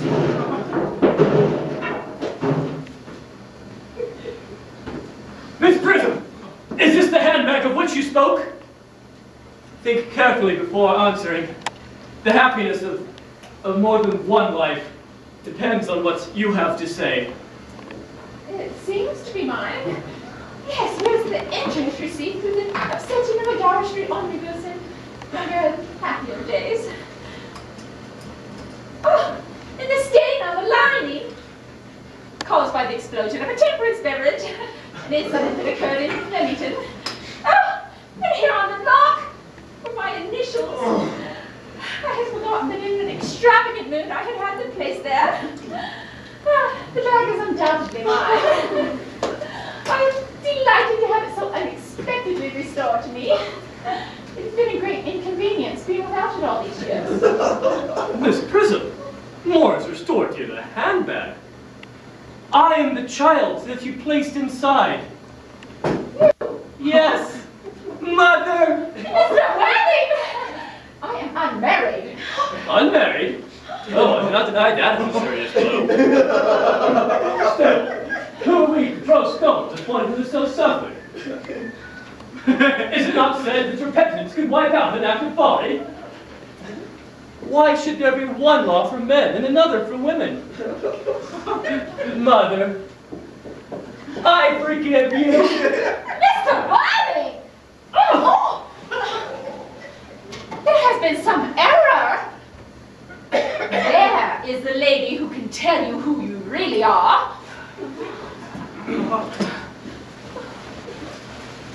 Lady Bracknell, I hate to seem inquisitive, but could you tell me who I am? I'm afraid the news I have to give you will not altogether please you. You are the son of my poor sister, Mrs. Moncrief, and consequently, Algernon's elder brother. Algy's brother? Then I have a brother. I always knew I had a brother. I always said I had a brother. Cecily, how could you doubt for 1 minute that I have a brother? I didn't. Dr. Chasuble, my unfortunate brother. Miss Prism, my unfortunate brother. Gwendolyn, my unfortunate brother. Oh, Algy, you scoundrel. Do you know that you never once in your entire life treated me the way a brother ought to? You'll have to be more careful in the future. Well, I did my best, although I admit I was a bit out of practice. What is your Christian name now that you have become someone else? Oh, good heavens. I'd quite forgotten that point. I suppose your decision on the subject of my name is irrevocable. I never changed, except in my affection. Oh, Gwendolyn, what a noble nature you have. It's better clear up the point at once. Aunt Augusta, at the time that I had been placed in Miss Prism's handbag, had I yet been christened? Every luxury that money could buy, including christening, were lavished on you by your fond and doting parents. Good. Then I was christened. That's good. Now I need only know under what name. I am prepared to hear the worst. Being the eldest son, you were naturally christened after your father. Yes. And what was my father's name? I cannot at the present moment recall what the general's Christian name was, but I have no doubt he had one. Ouch. Don't you remember what her father's Christian name was? Sorry, old boy, I'm afraid we were never on speaking terms. He died before I was a year old. It would have to be in the military records at the time. Airmen, the army lists. Isn't that right, Aunt Augusta? The general was essentially a man of peace, except in his domestic life, but I have no doubt his name would appear on any of the military directories. Ah, these delightful volumes should have been my constant study all these years. Generals. M. Malum, Magley, Maxby. Guess the names they all have. Migby, Mobbs, Moncrief. Lieutenant, 1849. Captain, Colonel, Lieutenant, Colonel, General, 1869. Christian names, Earnest, John. Gwendolyn always told you my name was Ernest. Well, it is. I mean, it actually is Earnest. Yes, I remember now. The journal was called Earnest. I knew I had some particular reason for disliking the name. Ernest, my own Ernest. I felt from the first you could have no other name. Gwendolyn, it is a terrible thing for a man to learn that all his life he's been speaking nothing but the truth. Can you ever forgive me? I can. For I feel you are sure to change. My own one. Letitia. Friedrich at last! Cecily, darling. Gwendolyn, at last. My nephew, you seem to be displaying signs of triviality. On the contrary, Aunt Augusta, I have just now realized, for the first time in my entire life, the vital importance of being earnest.